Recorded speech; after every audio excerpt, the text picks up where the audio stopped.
ओम शांति। आज 20 तारीख 5वां मास 2024। ईश्वरीय महावाक्य सुनते हैं। ओम शांति। मीठे बच्चे, अपने आप से पूछो कि मैं कितना समय बाप की याद में रहता हूँ। देही अभिमानी स्थिति कितना समय रहती है। प्रश्न।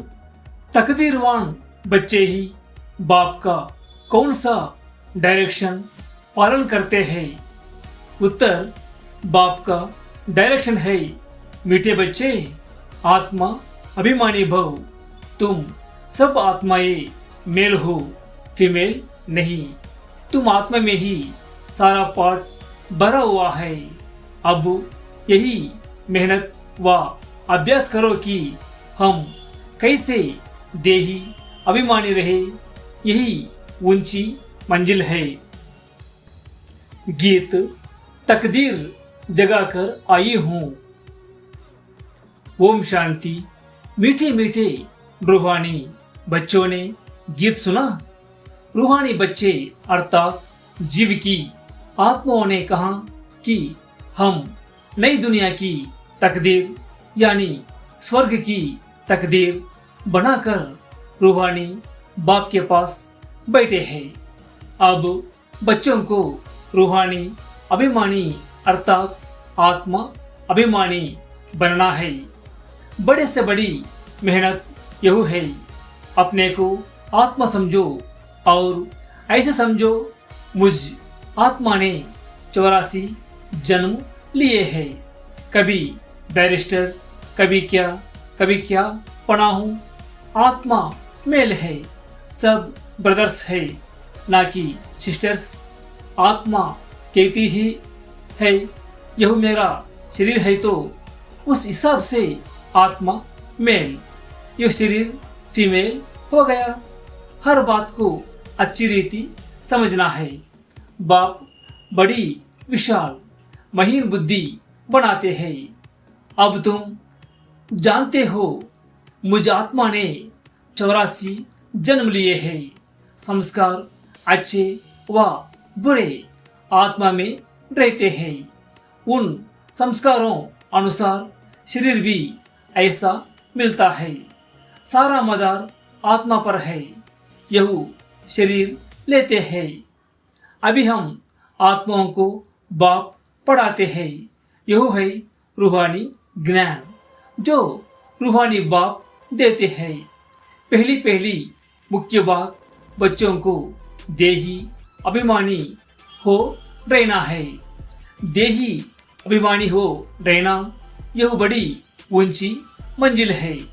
ज्ञान ऊंच नहीं है। ज्ञान में मेहनत नहीं है। सृष्टि चक्र को जानना यह है हिस्ट्री ज्योग्राफी। ऊंचते ऊंच बाप है। फिर है सूक्ष्म वतन में देवताएं। वर्ल्ड की हिस्ट्री ज्योग्राफी तो मनुष्य सृष्टि में होती है। मूल वतन सूक्ष्म वतन में कोई हिस्ट्री ज्योग्राफी नहीं है। वह है ही शांतिधाम। सतयुग में सुखधाम, कलयुग है दुखधाम। यहाँ रावण राज्य में किसको शांति मिल नहीं सकती। अब तुम बच्चों को ज्ञान मिला है। हम आत्मा है ही शांतिधाम में रहने वाली। यह ऑर्गन्स कर्म करने के लिए है। चाहे कर्म करे चाहे ना करे, हम तो आत्मा है। हमारा स्वधर्म शांत है। कर्मयोगी है ना। कर्म भी जरूर करना है। कर्म सन्यासी कभी हो नहीं सकते। यह भी इन सन्यासियों का पाठ है। घर बार छोड़ जाते हैं। खाना नहीं पकाते। गृहस्थियों से भिक्षा मांगते, फिर भी उन गृहस्थियों के पास खाते हैं ना। घर बार छोड़कर कर्म तो फिर भी करते हैं। कर्म संन्यास तो हो नहीं सकता। कर्म संन्यास तब है जब आत्मा शांतिधाम में रहती है। वहाँ कर्मेंद्रिया ही नहीं है तो कर्म कैसे करेंगे? इसको कर्म क्षेत्र कहते हैं। कर्म क्षेत्र पर सबको आना पड़ता है। वो है शांति धाम अथवा मूल वतन। ऐसे नहीं कि ब्रह्मा में आत्मा को लीन होना है। आत्मा ये शांति धाम में रहने वाली है। फिर यहाँ कर्म क्षेत्र पर पार्ट बजाने आती है। यह है डिटेल की बातें। नटशेल में तो कहते हैं अपने को आत्मा निश्चय करो और बाप को याद करो तो विकर्म विनाश हो जाए। इसको ही भारत का प्राचीन योग कहा जाता है। वास्तव में इनको योग भी नहीं, याद कहना चाहिए। इसमें मेहनत है। योगी बहुत कम बनते हैं। योग की शिक्षा पहले चाहिए, बाद में ज्ञान। पहले पहले है बाप की याद। बाप कहते हैं देही अभिमानी बनो। यह है रूहानी याद की यात्रा, ज्ञान की यात्रा नहीं। इसमें बहुत मेहनत करनी पड़े। कोई तो बल बीके कहलाते हैं, परंतु बाप को याद नहीं करते। बाप आकर ब्रह्मा द्वारा तुम बच्चों को देही अभिमानी बनाते हैं। यह देह अभिमानी थे, अभी देही अभिमानी बनने का पुरुषार्थ चल रहा है। ब्रह्मा कोई भगवान नहीं है। यहाँ तो सब मनुष्य मात्र पतित है। पावन श्रेष्ठाचारी एक भी नहीं। आत्मा के लिए ही कहा जाता है पुण्यात्मा पापात्मा।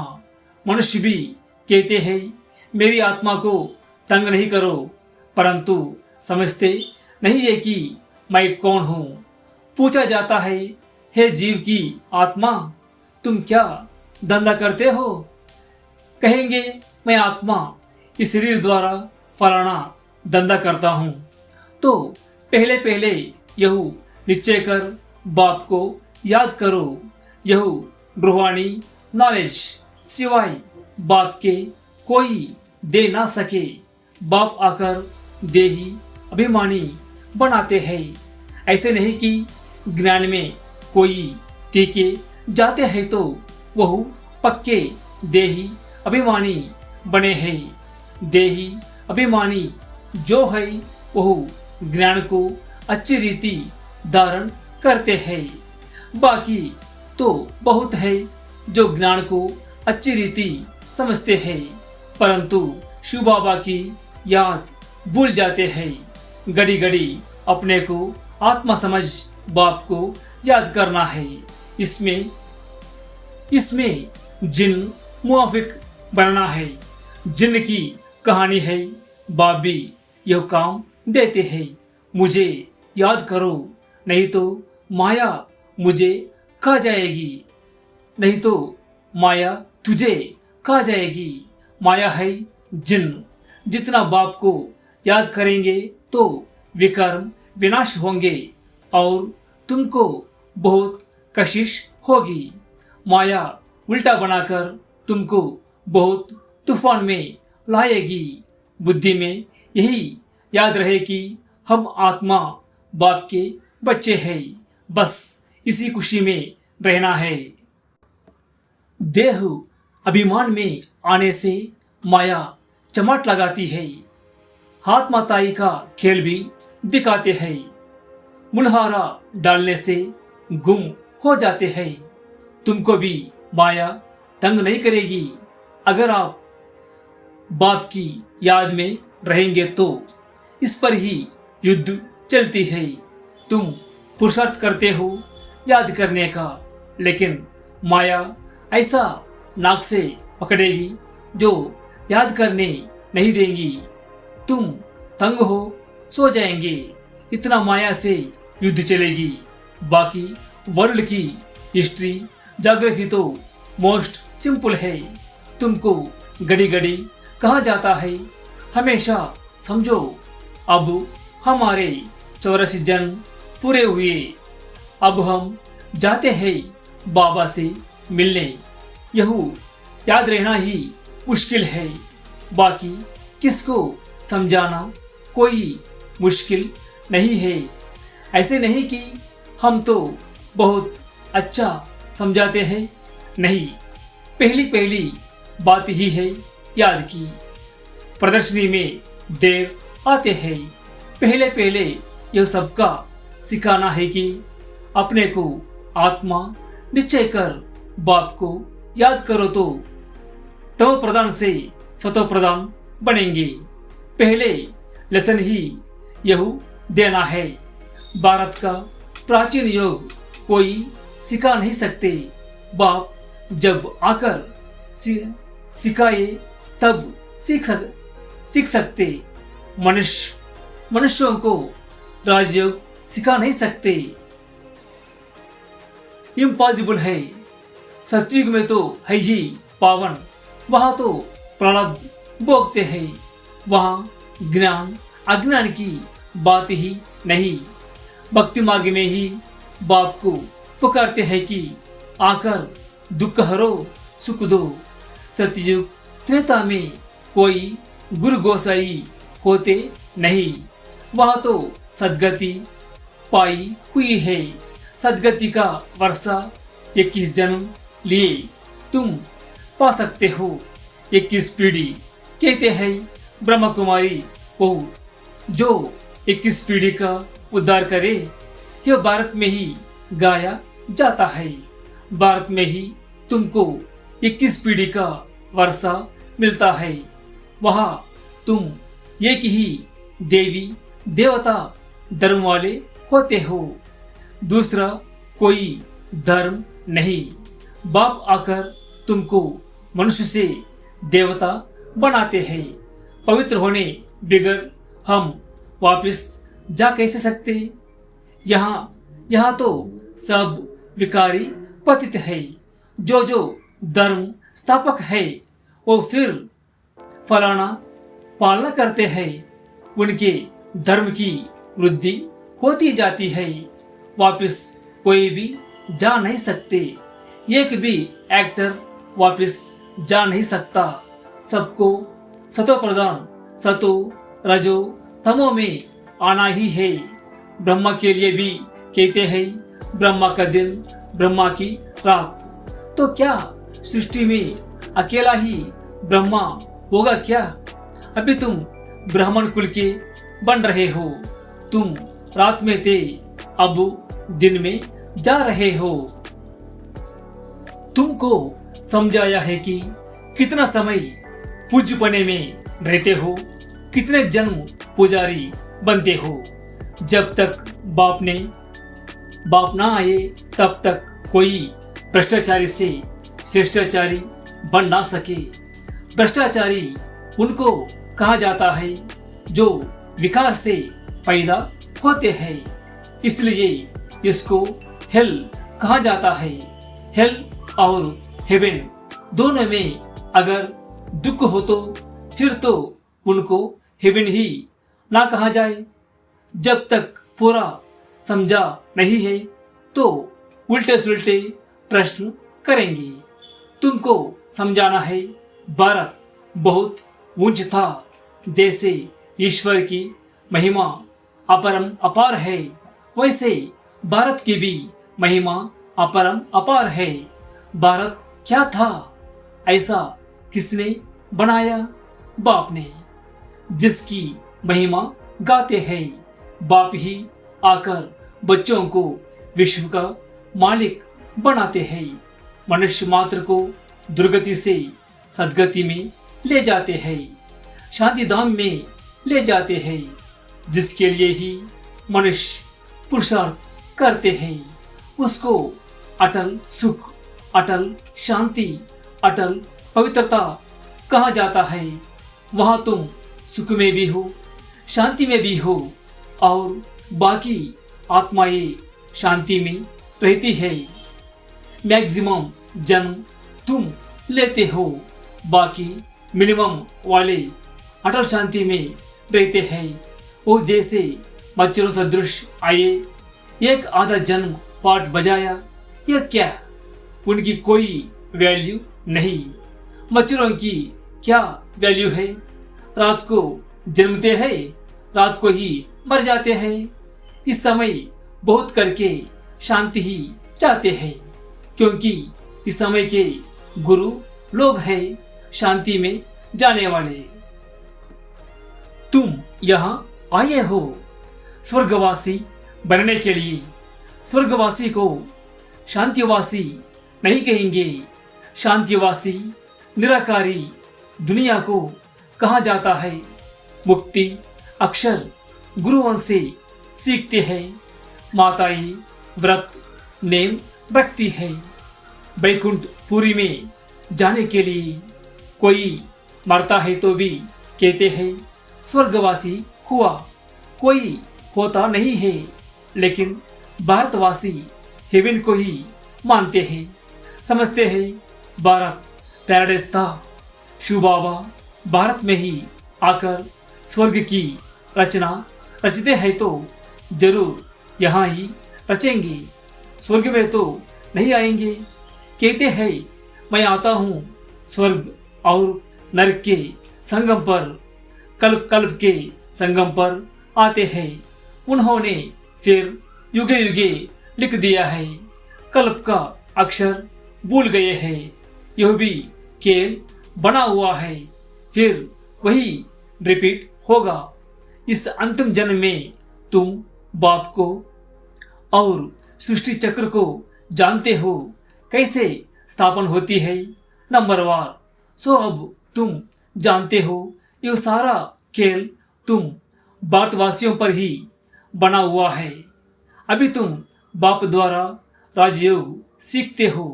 बाप की याद से ही राज पाते हो। चित्र भी खड़े हैं ना, यह सब चित्र किसने बनाए? इनको कोई गुरु गोसाई तो है ही नहीं। अगर कोई गुरु होता तो भी गुरु को एक शिष्य थोड़े ही होता, अनेक होता है ना। यह नॉलेज सिवाय एक बाप के और कोई जान ना सके। बहुत लोग पूछते हैं यह चित्र तुम्हारे दादा ने बनवाया है? यह तो बाप ने दिव्य दृष्टि से साक्षात्कार कराया है। वैकुंठ का भी साक्षात्कार कराया है।